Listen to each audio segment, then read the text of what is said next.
Welcome back to Financial Foundations. I'm Dom. And I'm Steve. Thanks for tuning in. September is a month of many things. It means cooler mornings in Vermont, kids heading back to school, pellet stoves and chimneys being cleaned out, and shelves at the co-op full of late summer harvest. And just like the seasons change, so do financial conditions around us. August gave us calmer markets, some important Vermont policy updates, and plenty for households to think about as we head into fall. Dom, nationally, August looked calmer compared to earlier this year. If a Vermonter pulled up their retirement account at the end of the month, what are they going to see? Well, you're going to see some big old zeros, Steve. No, I'm joking. They probably are going to see a little bit of growth there. Technologies remain one of the stronger sectors. But what I really liked about this last month was the broader gains across the board with all the different sectors, specifically consumer goods and industrials. Those did especially well this time. But it's not just one sector pulling the weight there. And that isn't the only good news we had going for us. There's optimism ticking up after the Fed has hinted at potentially cutting rates again this year, this fall. But there's caution there. Calm doesn't always equal safe, right? Energy markets are doing okay right now, but as we all know, one tariff announcement or a global conflict could change that landscape really fast. Yeah, that's a good point, Dom. And think of it like driving on Route 4. It could be a quiet morning, road feels smooth, but around the next bend there could be construction or a deer around the corner. So markets can lull you into thinking things are predictable, but that's when surprises tend to happen. Yeah, those deer, they're just camping in the woods waiting to jump at you. I've got a friend who's had that happen 6 times. They just come out of nowhere.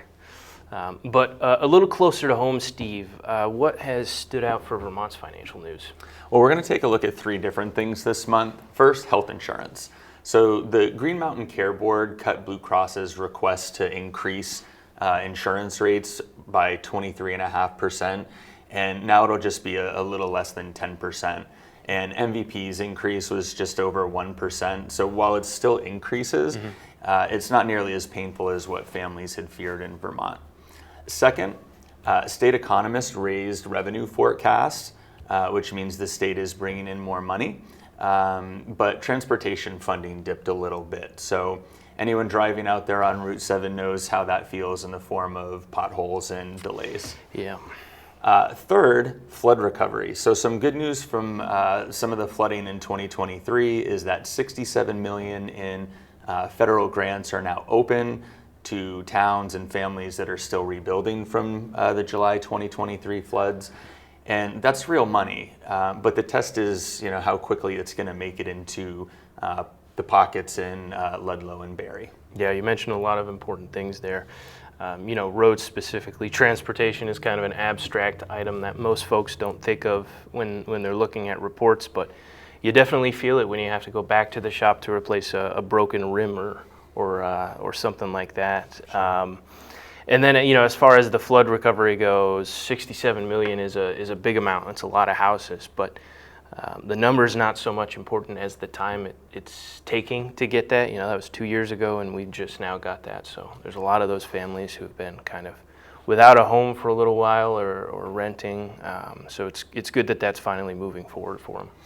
For sure, Dom. So let's move over to the Fed.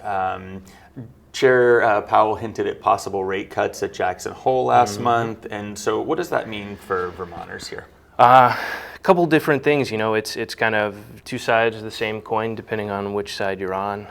If you've got some fixed rate loans, then not too much is changing for you because your rate's going to stay the same. The benefit there could be potential refinancing. If your loans are variable, like a home equity variable or a variable credit card, those are going to be much more noticeable with the reduction in payment amounts because there'll be a smaller interest there. That's some relief. It's going to be nice, yeah. But for folks on the other side of that coin, the savers, they're going to feel that probably the hardest out of the bunch. Folks leading on those high yield savings accounts or CDs, they're really going to notice those drops. But the point here is trying to balance the whole planning process. Don't try to rush into refinancing that loan or chasing a yield just because it's a yield.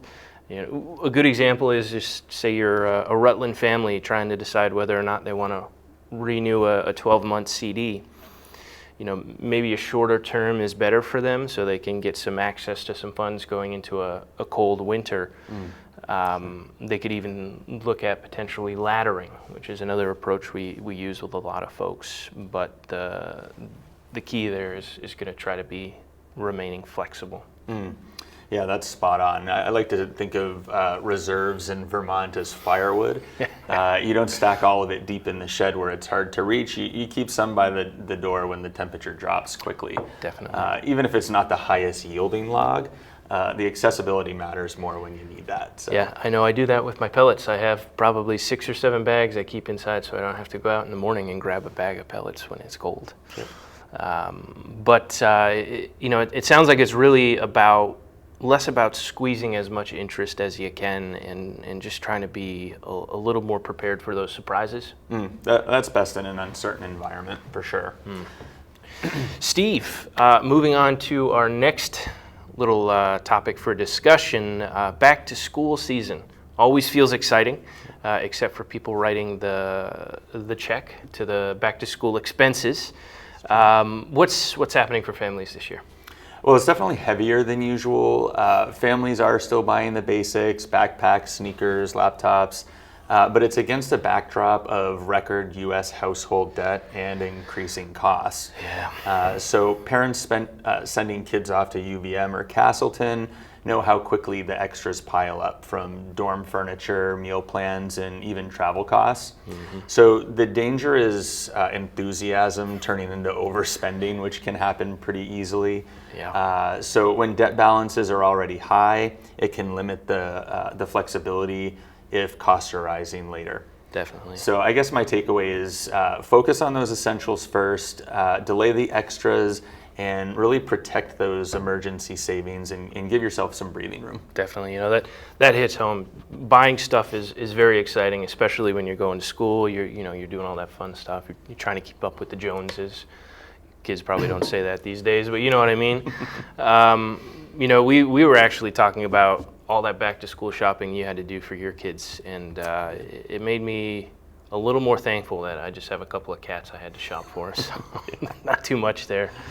But it did remind me of my time when I first went to college and I did those summer prep programs through Upward Bound, and I was always super excited to go buy the stuff I needed to go off on my own, and I still have a lot of that stuff that I never even used. Probably half of it is still chilling in the basement. Yep. I've just lugged around with me after all these years, collecting dust. And there's a nice financial lesson there, though, Steve. It's easy to overspend in moments of excitement, but there's real value in staying flexible and pulling back a little bit for curveballs that might come later down the road. Yeah, exactly, Dom. Like buying a new laptop is considered essential, but maybe the 3 sets of matching dorm decor probably isn't. Yeah, save those 3 throw pillows for after college. All right, Dom, let's shift over to energy costs. They keep climbing here in Vermont. So what are we expecting for Vermonters right now? Yeah, that's a tough one, Steve. I'm sure a lot of us have already kind of felt the increase in electricity prices across the board there. If some of us use propane or gas to do water heaters and stoves, and we felt that. The bad news there is that the price of electricity is really projected just to keep rising across New England. So those hikes aren't done yet. And there are some new federal restrictions that are starting to slow down the push for renewable energy to help reduce those costs. Yeah. Specifically solar and wind projects. For a family looking to put in rooftop solar, it's not as clear-cut decision as it was in the past. Even just a couple of years ago, there's really 2 main things they're considering here, and it's what kind of financing options do you have? Is it going to be just making what would have been your electricity payment to the solar company, or just staying with the electricity company, how long you finance that for, and ultimately what sort of tax credit options are going to be available in the coming years, because those are winding down, at least federally, this year. Short term, households are going to face higher bills. Long term, if renewables continue to stall, Vermont's push towards renewability and sustainability and even affordability are going to be harder and more expensive for folks to reach.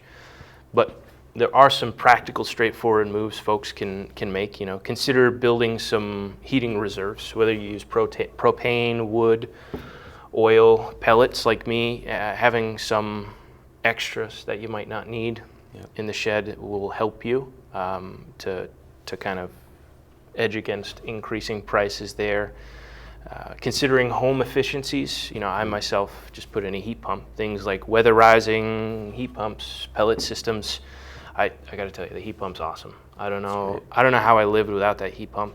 I basically have not shut it off since I put it in. Nice. And if I get too hot, I just stand in front of it. And it's saving you money, right? It's saving me so much money. I've used it 24/7, and I've saved probably 25% on my bill. That's compared to just periodically using my little portable ACs. Actually thinking of putting a second system in downstairs, because it's so great. Do it before those incentives go away. I know we've got till the end of the year to capitalize on those rebates while they're still available. So I'm definitely going to do that. Brings us to the third point, which is checking for available incentives or rebates, not just federally but state. With those federal ones winding down, a lot of states who believe in that are going to be pushing their own statewide incentives. So you might be able to see some stuff for Vermont coming up to. It probably won't be at the same level, but it might help a little bit with that. Yeah. A good place to start. And this is all part of the planning process, which is different for everybody. Everybody's picture is unique to them, and it really should be based on where they are in life and what kind of goals they have for themselves. Steve, do you want to share some insight on life stage planning? Sure thing. I'll compare it to gardening. So you can't always control the weather, but you can decide how your soil is prepared. So energy prices are like the weather. They're totally unpredictable. Mm-hmm. But Vermonters can prepare the soil with efficiency upgrades and reserves to help combat that. Definitely. We've got some top tier metaphors here. We do a lot of fun stuff. Wait until we get a chance to talk about lasagna. I've got a real eye opener one for that. But for now, what's on the plate for next month, Steve? Let's take a look at two things, Tom. So Vermont has reapplied for EV charger funding for 11 different communities in Vermont. So if approved, that could really help our infrastructure, and we'll have to wait and see how that impacts some of the smaller towns. A bunch of EV cars buzzing around. I hope so. And on September 18th, the Vermont, the Vermont Solutions Summit in Burlington will focus on workforce, housing, and sustainability, and with someone from the New York Fed on the panel, so it should be a good conversation. Nice. And really, these are exactly the pain points that a lot of people here are dealing with every day. Yeah, getting priced out of the state, priced out of surviving. It's a big one. The summit it could be huge. Because when people are talking about their financial stresses, they're really talking about housing costs, job stability. Mm-hmm. Energy sometimes makes it on that list, but it's just an additional layer, like Shrek's onion. That's true.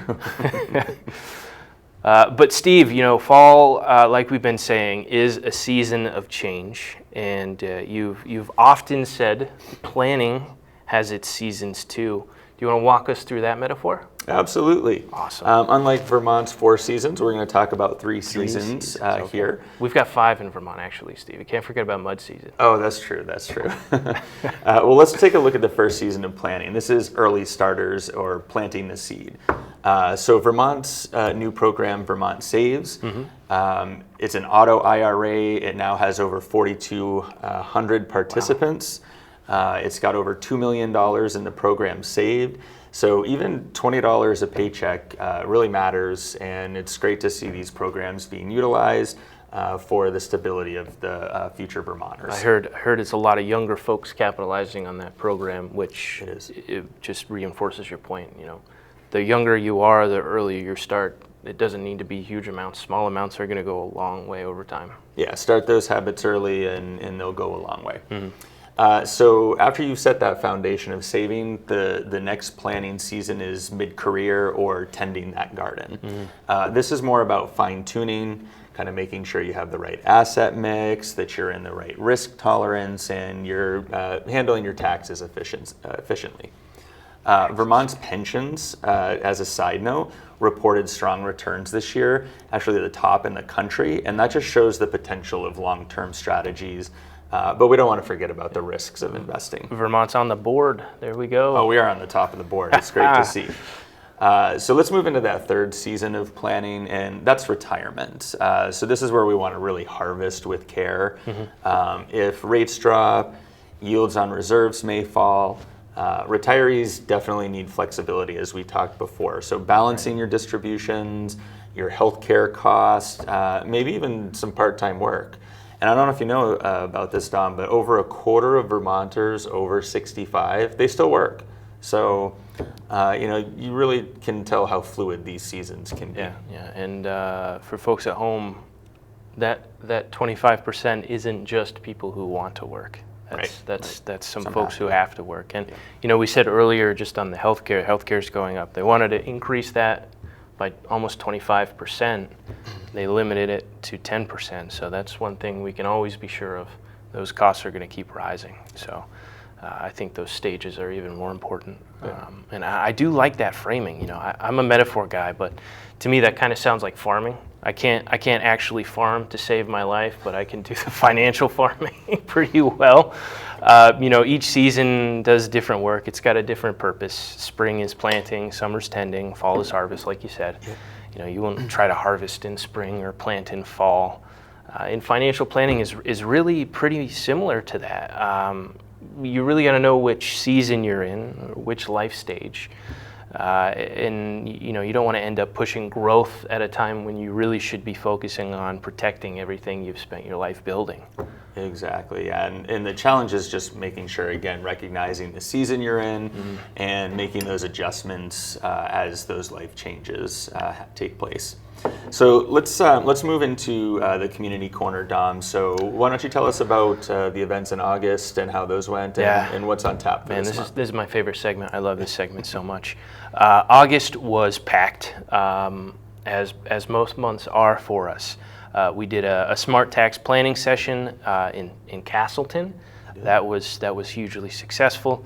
And then we did some technology tips for retirees over at the Godnick Center in Rutland. That was also hugely successful. That one went on. The presentation itself was about 40 minutes, and then just the questions from folks completely unrelated to technology. It was about their finances. That was another hour, and it's great when you have folks turn out to those events.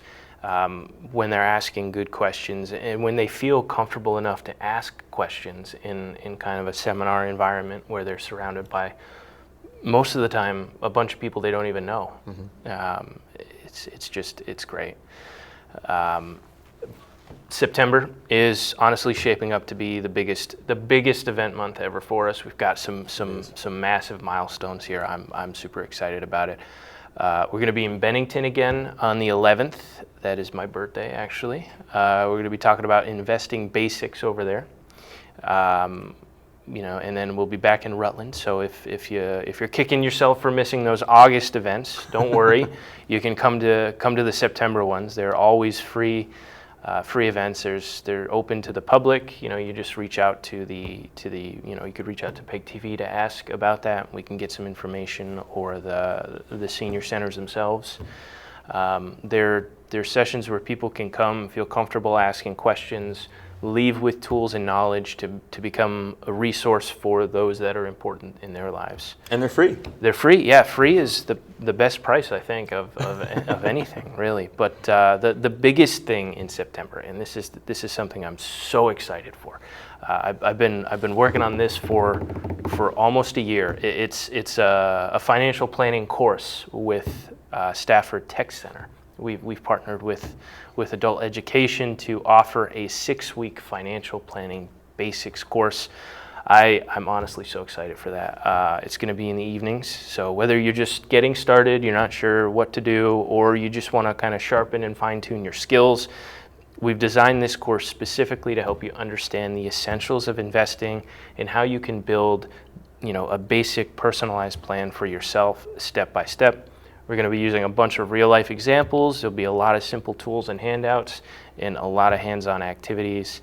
At the end of the day, participants are going to be able to walk away with a clear understanding of how to be intentional with investing and planning for the future, and their own little baby financial plan, so to say, at the end of that. So I'm so excited for that one. That's going to be great. Yeah, I love all those events, and it's great to hear about the course coming up, and hopefully people will take advantage of that. Most of our events aren't about charts and jargon and all of that. It's really just about real Vermonters, our peers, people in our community asking great questions.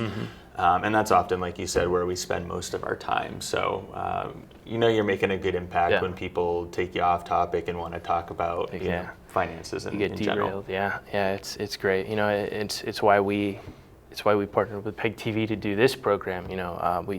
We just believe in community, we believe in education, and we just want to support it however we can.